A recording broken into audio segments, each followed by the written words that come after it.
या बऱ्याच वर्षानंतर 9 वर्षानंतर 39 पाटखळ गट या गटातून आज माझी अपक्ष उमेदवारी आपण जाहीर केलेली आहे. माझी मागणी होती पक्षातून उमेदवारी मिळावी, पण जे काही प्रकार काय घडले असतील ते सर्वसामान्य जनतेला माहीत आहेत.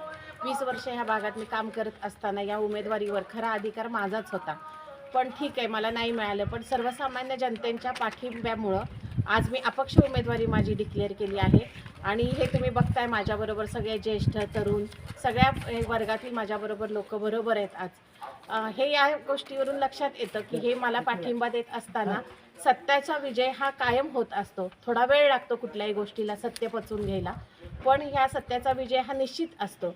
म्हणूनच या सत्यासाठीच हे लोक सगळे आपल्या लाडक्या ताईच्या पाठीमागे उभे राहिलेले आहेत. आणि येणाऱ्या मतदानाची जी 5 तारीख होती ती आता 7 तारीख झालेली आहे. या सगळ्या गोष्टीची सगळ्यांनी सर्वसामान्य जनतेने नोंद घ्यावी आणि प्रचंड मताने मला निवडून द्यावं ही सगळ्यांना माझी मनापासून विनंती आहे. आणि माझं चिन्ह आहे काठी. काठी या चिन्हावरती आपण मतदान करून मला प्रचंड मतानं विजयी करावी ही मी अपेक्षा आपल्याजवळ करते.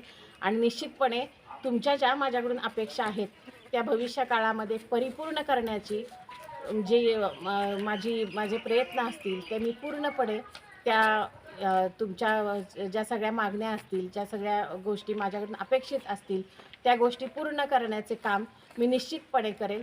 आणि आज या शिवथर ग्रामदेवताच्या समोर या गोष्टी मी सांगते. मी कधीही खोटं आयुष्यात बोललेले नाही आणि भविष्यातही माझ्याकडून कधी खोटेपणा होणार नाही. या एवढ्या गोष्टीची आपण नोंद घ्यावी एवढीच विनंती आहे.